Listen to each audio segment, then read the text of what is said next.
Բարի երեկո եւ բարի գալուստ հայկական ժամանակ տաղավարում զրուցելու եմ քաղաքացիական պայմանագիր խմբակցության падգամավոր Ալխաս Ղազարյանի հետ։ Բարև ձեզ Տիկին Ղազարյան։ Տիկին Ղազարյան ապօրինի ծագում ունեցող գույքի բռնագանձման գործի շրջանակներում Գագիկ Ծառուկյանից բռնագանձվել է եւ կամ Հայաստանի Հանրապետությանն է վերադարձվել ցեմենտը։ Օրեր առաջ էլ ձերբակալվեց, կալանավորվեց Գագիկ Ծառուկյանը, ընդդիմությունը մինչ այս պնդում է, որ սա անձնական, այսպես ասած, վրեժխնդրություն է եւ կամ ընդդիմությանը լրացնելու միջոց է, ձեր ուժը ուզում է ուժի ցուցադրությունը ցույց տալ եւ այսպես շարունակ։ Հիմա սա քրեական գործեր են, որոնք տրամաբանական ընթացք ունեն եւ տրամաբանական շարունակությունն է սա այդ գործերի, թե ամեն դեպքում ինչպես ընդդիմությունն է պնդում, սա իրենց ճնշելու, լրացնելու միջոց է եւ կամ անձնական վրեժխնդրություն, օրինակ Գագիկ Ծառուկյանի դեպքում։ Շնորհակալ եմ հարցի համար, միանշանակ պետք է ասեմ, որ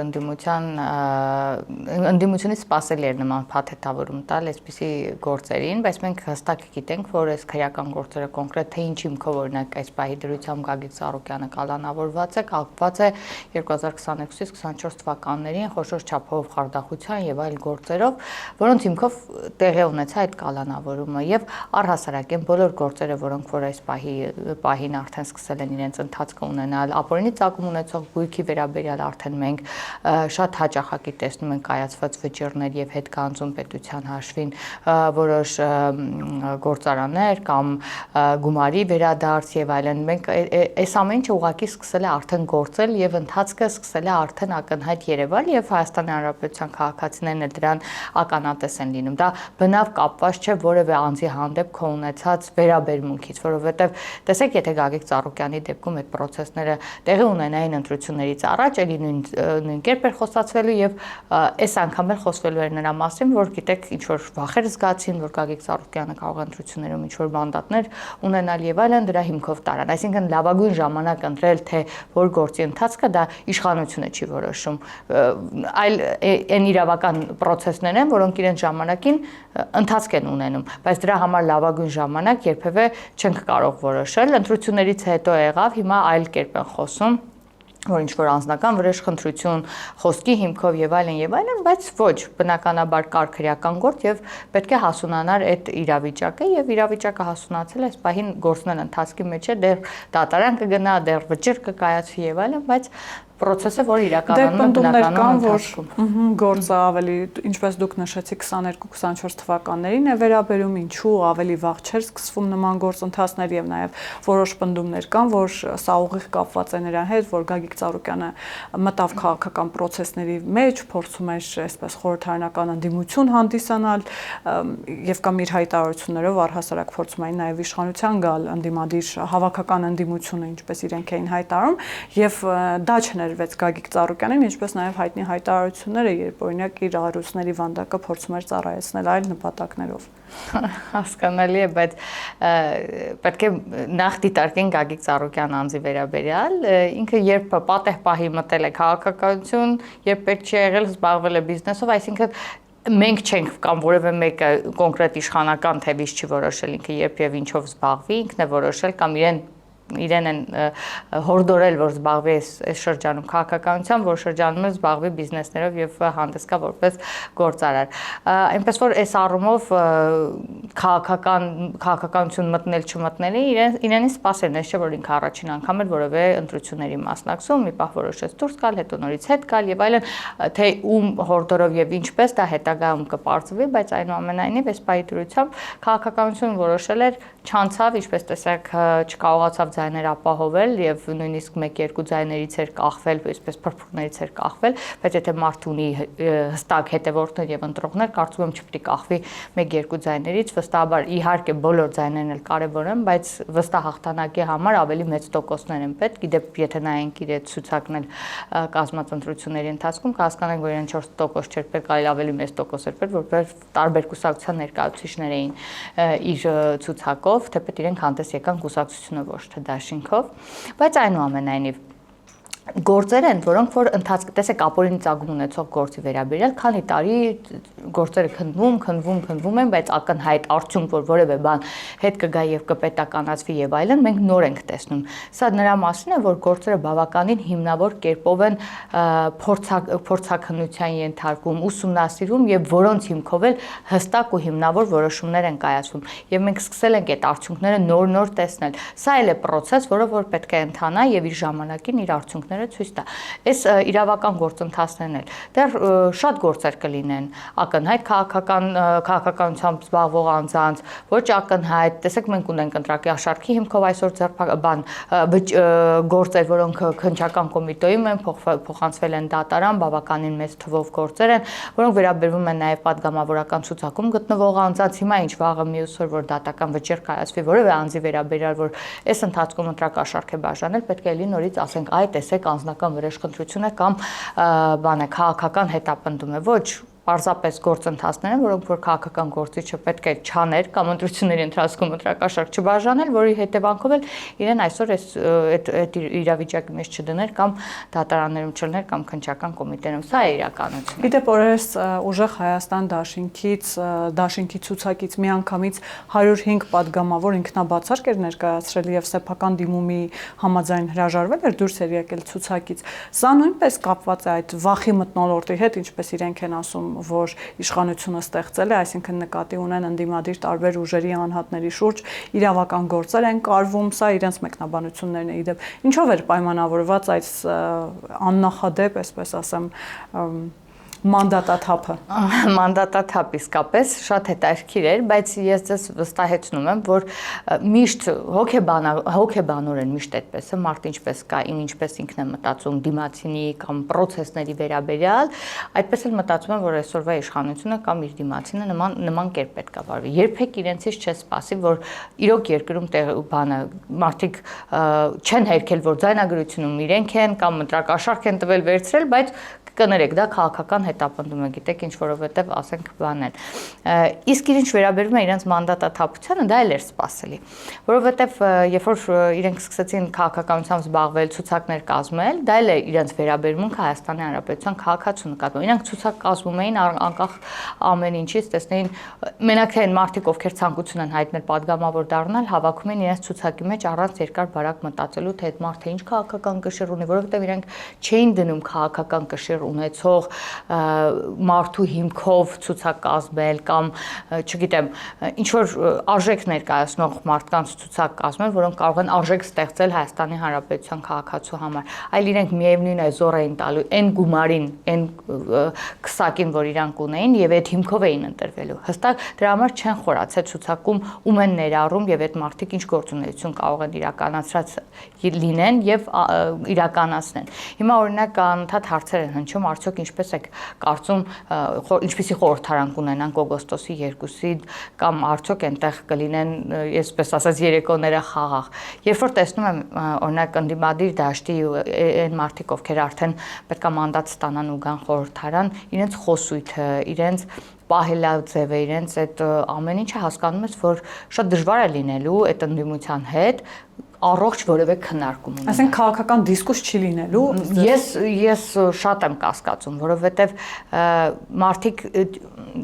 տրամադրված չեն գան աշխատելու ի օգուտ քաղաքացու։ Իրենց միակ նպատակը գան սաբոտաժ իրականացնեն, խառնաշփոթ ստեղծեն, ինչպես միշտ են արել, իհարկե 21 թվականի սկզբին ավելի այտենց բուրն եկել էին, որ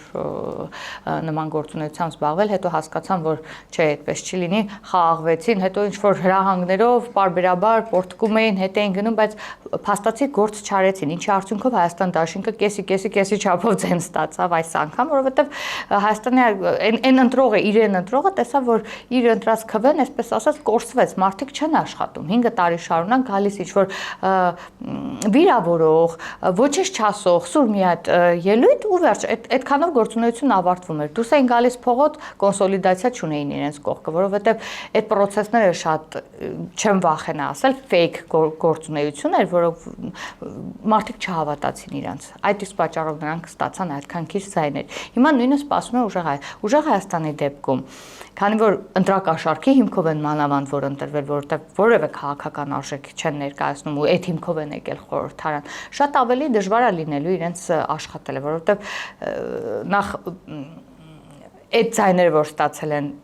այդքան էլ իրանց ձայները չեն, փողոց դուրս կան այդ մարդիկ երբեք իրենց կողքը չեն կանգնի, որովհետև այն ինչ մաքսիմում իրանք այդ գումարի դիմաց արել են, դա ընտրել են եւ մնում են ձեռնունայն։ Բայց երբ որ իրենց հայտարարություն ես լսում մանդատները վերցնելու, թե բա փողոցը նաև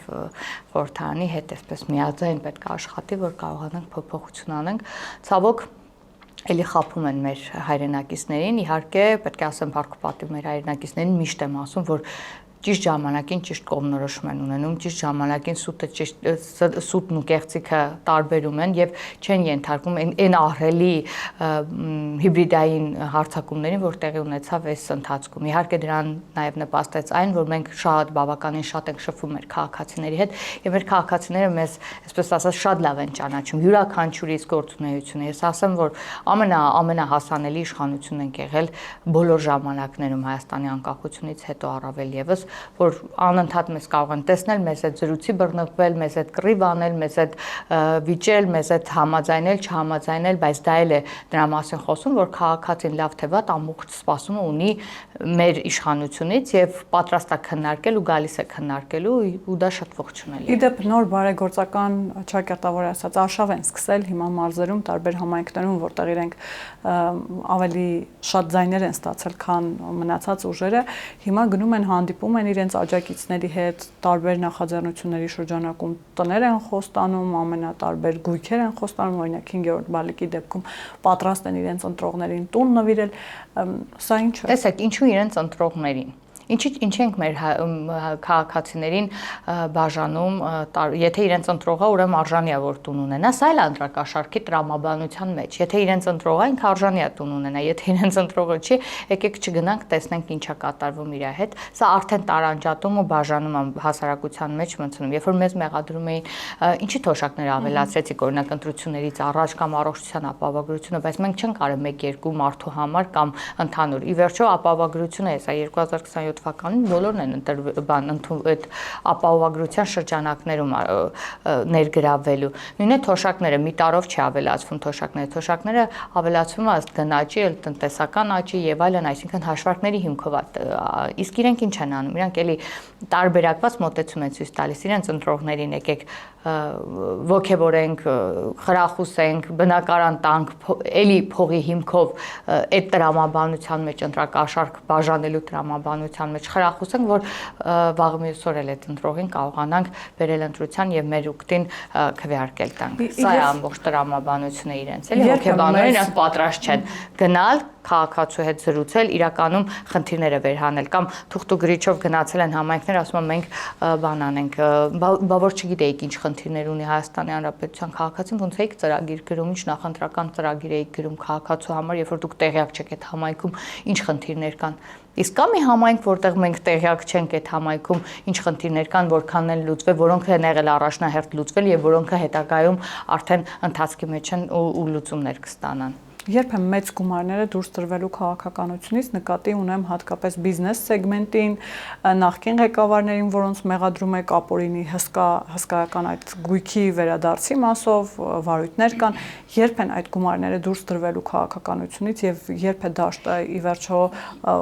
այսպես ասեմ, ավելի մրցակցային դառնալու։ Այո, ես կարծում եմ, որ մենք այստեղ խնդիրներ ունենք, որովհետեւ մենք չենք կարողանում հսկենք այն գումարները, որոնք որ քաղաքական նպատակներով ու չգիտես որտեղից ֆինանսավորմամբ մտնում են քաղաքական այդ process-ների մեջ եւ դեր են խաղում ինչ որտեղ եւ այո այդպիսի ապօրինի ծագում ունեցող գույքի գործերով անցնող մարդիկ դեռ շարունակում են։ Սա օրենսդրական խնդիրներ են նաեւ, որոնք որ պետք է քննարկվեն եւ իրապես լուծումներ գտնեն։ Մենք փորձեցինք վերջին նիստերի ընթացքում հնարավորինս փոփոխություններ բերել, որ հետագայում դաշտը ավելի մաքրել, որպեսզի առողջ այսպես մրցակցություն լինի, նաեւ ընտրությունների վրա ազդեցությունները ուղղորդված բացառենք ընտրակաշարքի տալ վերցնել միջնորդելու դեպքում ավելի բարձրացրեցինք պատիժները, որպեսզի կարողանանք դա էլ հնարավորինս կանխենք, բայց էլի ինչպես տեսնում եք, մարդիկ գտնում են այն զարտուղի ճանապարհը, որ հնարավորինս այդ ամեն ինչը շրջանցելով իրենց ցանկալի արդյունքներին հասնեն, բայց մենք էլ ենք շատ այսպես տրամադրված ու զգոն, որպեսզի կարողանանք կանխենք։ Մենք 18 թվականին քաղաքացուն իր ապագան որոշելու հնարավորություն ենք տվել եւ մենք պետք է գնանք դրան, որ քաղաքացին միշտ ազատ լինի իր ընտրության մեջ եւ որևէ գործոն չհասցի քաղաքացու ընտրության վրա, որպեսզի քաղաքացին ընտրի իր իշխանությունը, իրականացնի վերահսկողություն եւ հետագայում էլ որոշի արդյոք այդ իշխանությունը իրոք ծառայեց իր նպատակին, թե ոչ, որ կարողանա նաեւ մյուս ընտրություններին շարունակել, թողնել շարունակել այդ իշխանությունը կառավարել, թե փոխել։ Սա պետք է լինի հիմքը։ Լավ, այս պահին ընդդիմությունը կարծես թե Չակերտավոր ասած խաղաղվել է, խաղաղ է, լռություն է, ինչպես իրենք ասացին, այս պահին նպատակահարմար չեն գտնում փողոց դուրս գալ, փողոց գեներացնել իրենց աջակիցների հետ միասին, օրինակ Քոչարյանն ասաց, որ աշնանը կարող է հարմար առիթ լինել, տրիգեր լինել հեղափոխության համար, իսկ Սամվել Կարապետյանը հայտարարեց, որ ունեն գաղտնի պլան Նիկոլ Փաշինյանին հեռացնելու։ Հիմա հետաքրքիր է, մտավախություն չկա եւ այս խաղաղությունը Չակերտավոր ասած ձեզ չի վախեցնում։ Ոչ, որովհետեւ ես միշտ եմ ասել, այնքան պրիմիտիվ են, այնքան հեշտ է իրենց գուշակել, թե ինչով են զբաղվում։ Ոչ մի գաղտնի պլան էլ չունեն, դա պարզապես էլի իրենց ամբողջ գաղտնի պլանն է, որ իրենք ոչ մի գաղտնի պլան չունեն, ուղղակի ուզում են հետևեն, տեսնեն իրենց ինչ խորհուրդ կտան, որ իրանք անեն, դա էլ անեն, այս պայն երևի խորհուրդ չեն տալիս, իրենք էլ ոչինչ չեն կարողանում անել, իսկ ինչ վերաբերում է ուժեղ Հայաստանի թիմակիցներին հազիվ մանդատ են ձեռքներ ընկել, այսպես ասած, չգիտես որտեղից, երբևէ եթե նույնիսկ, չգիտեմ, այդ խոսակցությունը իրանց մեջ որևէ մեկին ասեին մանդատը դիր կամ չենք վերցնում մանդատ, վստահ եմ կեսից շատը վերցնելու էր, գալ ոչ մեկ չէր լսել, որտեղ իրանք իրար հետ կապ չունեն, էլի եմ ասում, էլի վերցնելու էին գային խորհրդարան, հազիվ կարող էին մանդատով մտնել խորհրդարան։ Իսկ ինչ վերաբերվում է Քոչարյանին, դե 5 տարի տեսել ենք, որ սեզոնային ընդդիմություն ունենք, իրանք նուրբ պայմաններում են, իրանց մենք հազիվ ստիպեցինք որոշ չափով ընտրություններից ընտրություն գնալ քաղաքացուն մոտիկից տեսնել, որտեղ տարիներ շարունակ իրանք քաղաքացի մոտիկից չեն տեսել, որ քաղաքացու հարցերով զբաղվեն, գիտեք, էլիտար այսպես իշխանություն ունեինք իրենց բառերով ասած, որ ընդհանրապես դուրս չէին գալիս քարոզարշավին, մեկը իրանք ինչքան ուզում այդքան խփում էին, այդ էր ամբողջ տրամաբանությունը, բայց մենք ստիպեցինք իրենց հայերեն սովորել, աղոթել, սովորել, քաղաքացու հետ շփվել, ահագին բան ենք փոխել իրանց կյանքում էլ ու կարծում եմ պետք է շնորհակալ լինեն այդ առումով մեզ էլ։ Եվ բնական է, շոկ եղանակին ոնց կարող են դուրս գալ, ասենք, ինչի համար պայքարել շոկ եղանակում, ցուրտ եղանակին, հենա հով կլինի աշնանը մի քիչ կփորձեն, ստացվեց, չէ, կմնա գարնանը նորից կփորձեն, այնքան որ ցույց տան, որ իրենք ինչ-որ մի բան անում են, ինչ-որ մի բան փորձում են, էլի։ Եվ ստիպում եք ու մոտիվացնում եք, որպեսզի շարունակեն մնալ քաղաքական դաշտում, դա նաև հովանոց է իրենց ապօրինի գույքը պաշտպանելու իմաստով։ Դե բնականաբար, որ հետագայում ասեն, տեսեք, քաղաքական հետապնդում ա մեր նկատմամբ, վայ, այս գործը վրա հասավ, բայց դա քաղաքական է, էլ չեն ասում իրանք ինչ են արել, մենք մեղք չունենք, որ իրանք իրավական գործընթացներով ու քրեական գործերով են ասնում, բացարձակապես, բայց երբ որ հասնում արդարադատության առջև կանգնելու պատասխան տալու պահը, դա փաթեթավորվում է քաղաքական հետապնդում։ Բացարձակ որևէ տիպի քաղաքական հետապնդում չկա ու միշտ ասել ենք Հայաստանում քաղհալատյալներ ու քաղբանտարկյալներ չկան ու դա մենակ մենք չենք ասում, որովհետև ղեկավարող ուժ ենք, այլ բոլոր միջազգային կառույցներն են այդ մասին ասում։ Լավ, մեկ մեղադրանքի էլ անդրադառնանք, եթե կարելի է այդպես ասել, օրինակ իր անձնագրում հայտնի նշումը ՖՍԲ-ի աշխատակից նշումը, որը ինսայդերները բացահայտել, Սամվել Կարապետյանը մեկնաբանում է հետևյալ կերպ, ասում է դա Նիկոլ Փաշինյանի կազմակերպած գործն է, ՖՍԲ աշխատակիցների հետ, վերևների հետ, իր բառերով ասած Ռուսաստանի Դաշնության հետ ստացվում է, որ Նիկոլ Փաշինյանը համագործակցելով հասել է նրան, որ Սամվել Կարապետյանի անձնագրում հայտնվել է ՖՍԲ աշխատակցի նշումը, ինչպես եւ ստացվում է Սամվել Կարապետյանը մեղադրում է Ռուսաստանի Դաշնությանը եւ Նիկոլ Փաշինյանին համագործակցելու մեջ իր դեմ այս պարագայում։ Դա որևէ մեկը դրան կարող եմ ասել, որ լուրջ չի վերաբերում, որովհետև բոլորը տեսնում են ով ում հետ է համագործակցում եւ ինչ արդյունք է։ Ես ուղղակի Սամվել Կարապետյան մտքի թռիչքի վրա նոր չէ որ զարմանում եմ, միշտ այսպես լուսավոր մտքերով է աչքի ընկնում, իրականում սկզբնական շրջանում շատ ծիծաղելի էր այն ամբողջ միտքը, որ իրենք էին գեներացնում, թե ինքը թե կրծեր Կարապետյանը եւ լուրջ իսկապես լուրջ չէի վերաբերվում, մինչեւ այն կետին, որ սկսեցին դա այսպես միսու արում տալ, ինչպես են 300 ադրբեջանցու բերել եւ այլն, եւ սկսեցին դա այսպես վիդեո հոլովակներ նկարել, իհարկե շատ ծիծաղելի էր, ու պարզվեց որ 21 թվականին ՀԿ-ն էլ նման, այսինքն մոռացել էինք մենք ինչ-որ բա, բայց դե համացանցը այնպեսին է հիշեցնում է նման դեպքերը, շատ պրիմիտիվ են, շատ մանկական այսպես մտքեր են էլի արտահայտում ու գիտենք ով ում հետ է կապված, հեսա այո իհարկե շատ պրիմիտիվ ու կանխատեսելի, քիչ հետո կասեն որ Նարեկ Կարապետյանի Ռուսաստանի Դաշնության քաղաքացի լինելն էլ էր դա բան էլի, այսպես մենք ենք կազմակերպել, բայց տեսակ ինչ process-ներ էր, կայքը կախեց, հետո պարզվեց որ հենց այդ օրով ինքը արդեն բան չէր, քաղաքացի չէր Ռուսաստանի Դաշնության, իհարկե ես հետագա գործընթացը չգիտեմ արդյոք դա ընթացք ունենալու է հետագայում իր մանդատ վերցնելու կամ մանդատի վրա, բայց այս պահի դրությամբ իրականում իրավիճակին տեղյակ չեմ, որովհետև որևէ նորություն չունեմ, չեմ էլ ուզում հետաքրքրվել, որովհետև վստահ եմ իրավապահները ուշադրություն կդարձնեն դրան, բայց այնուամենայնիվ բոլորը տեսնում են ով ում հետ ոնց է համագործակցում ու դա կապել մեզ հետ բնավ տեղին չէր ու գիտենք որտեղից են եկել, ինչ են ուզում, ինչու են եկել, ինչի համար են անում, բայց պատտել դա մեր վրա իսկ ստացվեց ամեն դեպքում չի ստացվում, չի ստացվի, որևէ մի քաղաքացի դրան չի հավատա։ Եվ վերջին օրերին թեև հայ-ռուսական հարաբերություններում արկա խնդիրներին, խոչընդոտներին կամ խութերին, ինչպես կուզեք անվանեք, այդ հայտնի սահմանափակումներից հետո եւ վարչապետի հայտարարությունից հետո, որ դեռ մենք պետք է հասկանանք ԵԱՏՄ-ն գոյություն ունի թե չունի, Ռուսաստանի Դաշնությունից թեև սահմանափակումներին տեսում ենք այլ բովանդակության, այո, կառուցողական հայտարարություններ այն, որ Ռուսաստանը նախ պատրաստ է աջակցել Հայաստանին եւ Ադրբեջանին խաղաղության իմաստով իրենց համար շատ կարևոր է, որպեսզի հարավային Կովկասը լինի խաղաղ եւ թմբկահարում է Զախարովան վերջին օրերին հատկապես 3+3 ձևաչափին վերադառնալու իմաստով, խոսում են այն մասին, որ այո, այդ ձևաչափն էլ կարող է իր ձևով նպաստել խաղաղության գործընթացին։ Հասկանանք ինչի մասին են այս կառուցողական հայտարարությունները, Զախարովան 2 օր առաջ, եթե չեմ սխալվում, գրեթե սեր էր խոստովանում Հայաստանի Հանրապետությանը։ Ինչպես հասկանալ այս Ռուսաստանի Դաշնության փոխակերպումները։ Դե գիտեք, սկզբնական շրջանում կարծում եմ խմորումները պայմանավորված էր նրանում, որ մեր ընդդիմությունը ամեն կերպ ուզում էր բոյկոտել ընտրության արդյունքները, որպեսզի ցույց տար, որ որևէ բան այստեղ այն չի գնում եւ այսպես իրենք պետքա լինեն իշխանության եւ կարծես Ռուսաստանի Դաշնությունն էլ չէր կողմնորոշում այս ընթացքում արդյոք շնորհավորել, չշնորհավորել եւ այլն ինչպես վերաբերվել ընտրության արդյունքներին, բայց ես միշտ եմ ասել, երբ որ ընտրության արդյունքները կլինեն արդեն հստակ եւ հանրությանը, միջազգային հանրությանը նաեւ պարզ կդառնա, թե ինչպիսի պայմաններով շատ թափանցիկ արդեն ընտրությունների արդյունքով ղեկավարություն է ընտրվել, արդեն ստիպված իրենց ոչինչ չի մնում, քան հաշտ լինել այդ ընտրության արդյունքների հետ եւ համագործակցել են իշխանության հետ, որը որ այդ պահին ղեկավարում է երկիրը եւ մենք էլ մեր կողմից ենք մեր ազդակները ցուցաբերել եւ մենք միշտ ենք պատրաստ եղել համագործակցել Ռուսաստանի Դաշնության հետ ու ունենալ շատ լավ բարեկամական հարաբերություններ, որովհետեւ մենք միշտ էլ տեսեք ճիշտ է որոշ կառույցների հետ սառեցված է գործընթացները, որ հայտնի պատճառներով, բայց ԵԱՏՄ-ի շրջանակներում մենք միշտ ասել ենք, որ մենք ցանկացած հարցում պատրաստ ենք համագործակցել, վարչապետը իր վերջին այցով էլ դրա մասին նշեց եւ մենք խնդիր չենք տեսնում եւ այո, նաեւ կարող ենք նաեւ փոխել մեր համագործակցության բնույթը, բայց միևնույնն է մենք տրամադրված ենք շատ բարեկամական հարաբերություններ ունենալ եւ երկրորդ կողմից էլ բնականաբար այդ դրական ազդակը եկավ ու դա շատ լավ է։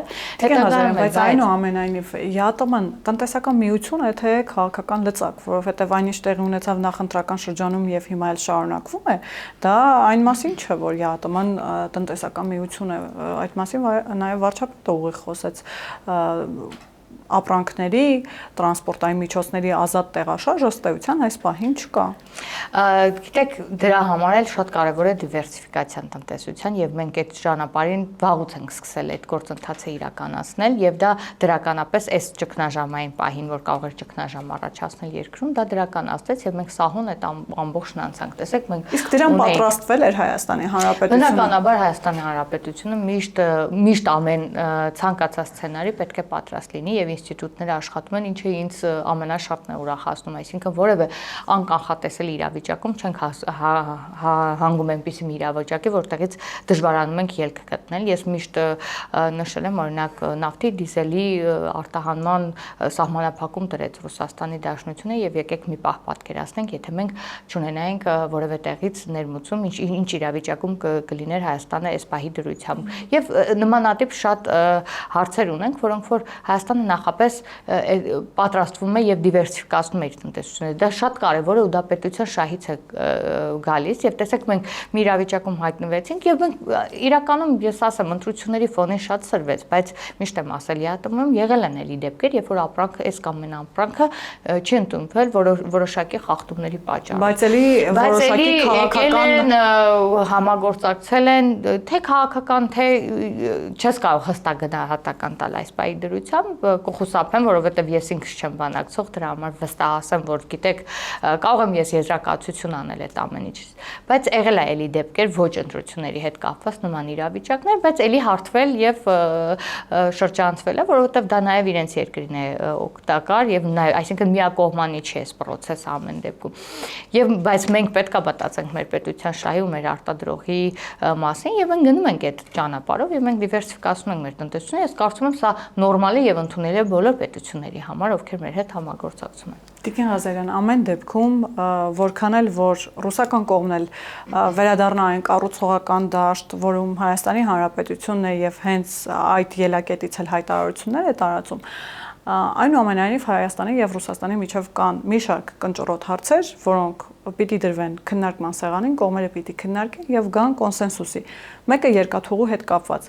Առաջիկայում մենք կտեսնենք նման գործընթացներ ակնկալել Ռուսաստանից նման կառուցողական մոտեցում, թե այնուամենայնիվ Հայաստանը ստիպված է լինելու գնալ այլ ճանապարհով, որովհետեւ մենք տեսնում ենք, որ առնվազն այս փուլում Ռուսաստանի Դաշնությունը կարծես թե պատրաստ չէ եւ ուշանում է օրինակ հայտնի հանդիպումը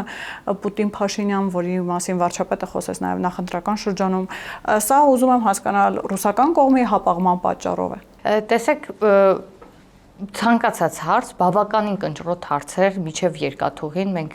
երկար ժամանակ իրար հետ քննարկելու խնդիր չենք ունեցել ու միշտ ցանկացած կնճռոտ հարց շատ པարզ ձևով խոսացվել եւ լուծումներ գտնվել են այդ հարցերի շուրջ եւ երկաթուղին էլ այն ամենածանր հարցերից չի կարծում եմ, կարծում եմ այն ամենածանր հարցերից է գուցե նաեւ, բայց վստահ եղեք, որ բնականաբար շատ པարզ ձևով եւ հանդիպումն էլ կլինի, խոսակցությունն էլ կլինի, որովհետև տրամադրվածությունը ի սկզբանե բացասական չի այս կողմից եւ դժվար է ակնկալել, որ այն կողմից կլինեն ինչ-որ խնդիրներ։ Իհարկե, ցանկացած պետության հետ էլ համագործակցության ընթացքում կլինեն բավականին կնճռոտ հարցեր, որոշումներ, համաձայնագրեր եւ այլն, բայց կարծում եմ սա էլ պետք է այդ դիտանկյունից նայել եւ մենք աշխատելու ենք այդ ուղղությամբ, որ այդ եթե նույնիսկ էլ ամենածանրը եւ կնճռոտ հարցը հենց երկաթուղու հարցն է, դա էլ դրվի քննարկվի եւ ի վերջո որոշում կայացվի նաեւ դրա վերաբերյալ։ Ռուսաստանի Դաշնությունը օրինակ հաճախ իր սահմանափակումները, սանկցիաները փաթեթավորում է այնպես, որ սա արվում է նրա համար, որ Հայաստանի Հանրապետությունը հերիք չէ մերձենում է Եվրամիության հետ, մի հատ էլ դա լծակ է իրենց դեմ կամ Եվրամիությունը եւ Հայաստանը մերձենում են դա օգտագործելով Ռուսաստանի Դաշնության դեմ եւ կամ այդ իրողությունը իրենց դեմ է։ Այս փաթեթավորումը արդյոք վտանգավոր չէ, որովհետեւ նախ Եվրամիության հետ հարաբերությունները հիմա այն փուլում չեն, որ համարենք Հայաստանը գտնում է դեպի Եվրամիություն կամ Հայաստանը առհասարակ եվրոինտեգրման մասին է մտածում եւ հետո եթե այդ փուլում չենք այս փաթեթավորումը արդյոք ձեր համար վտանգավոր չէ, հատկապես երբ դա ձևակերպվում է այնպես, որ դա Ռուսաստանի Դաշնության դեմ է։ Գիտեք, մենք միշտ ենք խոսել այդ մասին, որ որևէ պետության հետ համագործակցություն, որևէ միության հետ համագործակցություն մյուսի դեմ չի, բացարձակապես ու դա կարծում եմ ինչքան էլ փորձ են փաթեթավորում, ինչպես դուք ասացիք, ներկայացնել, բայց իրենք էլ վստահ գիտեն, որ որևէ գործընթաց չի իրականացվում որևէ պետության կամ միության դեմ, այլ գործընթացը իրականացվում է ելնելով պետության շահից, որովհետև ի վերջո Հայաստանի Հանրապետությունը անկախ ինքնիշխան պետություն է եւ պետք է մտածի իր շահի վերաբերյալ։ Ինչից ենք խոսում տնտեսության բանը, տեսեք ռազմական անվտանգության առումով մենք կարողացանք դիվերսիֆիկացնել մեր զենքի գնումները եւ այլն եւ կարողացանք ունենանք ինչ որտեղ արդյունք բավարարվեցինք մեր ձեռք բերածով եւ միշտ նշեցինք, որ սա մեր համար պաշտպանողական բնույթ կրող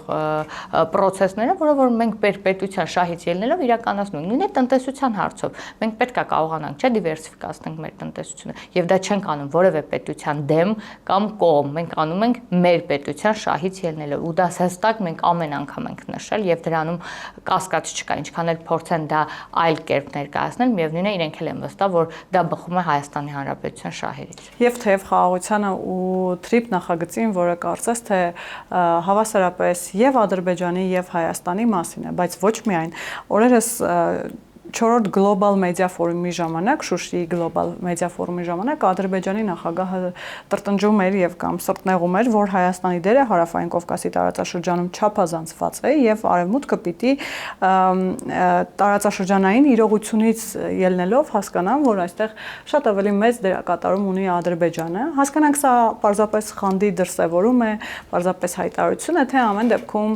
Իլհամ Ալիևը փորձում է ամեն ինչ անել, որպեսզի Եվրամիության, իդեմս Եվրամիության եւ Միացյալ Նահանգների աչքերում Հարավային Կովկասում լինի ամենա, այսպես անկալելի գործընկերը եւ հենման կետը, եթե կարելի է այդպես ասել։ Դե գիտեք, առաջին հերթին դա բոլոր առումներով, երբ որ ուզում ես այդպիսի դեր ունենալ եւ այդպիսի հենման կետ ունենալ, լավ քաղաքականությունը պետք է շատ ճիշտ կառուցես եւ մենք նախորդ երբ որ խոսում էինք որևէ մեկի դեմ չգործելու, որևէ մեկին կողմ չգործելու, սա դրա մասին է խոսում, քանի որ մենք կառուցում ենք այդպիսի քաղաքականություն, որ հավասարապես, այսպես հավասարակշռված արտաքին քաղաքականություն վարում, ես կարծում եմ դա ընդունելի է լինում միջազգային հարթակներում, ինչպես նաև բոլորն էլ գիտեն, որ մենք գնում ենք մեր պետության սահմանների բացման ուղղությամբ եւ որը որ ընկալելի կլինի բոլորի համար եւ արդյունավետ կլինի նաև հարևան երկրների համար, այդ թվում հետեւաբար բնական է, որ մենք ձգտում ենք խաղաղության եւ ձգտում ենք ի շահ Հարավային Կովկասի բարօրության եւ դա բնականաբար գնահատվում է։ Եվ նաև խանդի արժանանում։ Գուցե։ Շնորհակալ եմ Տիկին Ղազարյան։ Ձեզ եմ շնորհակալ։ Հիշեցնեմ, որ զրուցակիցս քաղաքացիական պայմանագիր խմբակցության պատգամավոր Ալխաս Ղազարյանն էր, կհանդիպենք։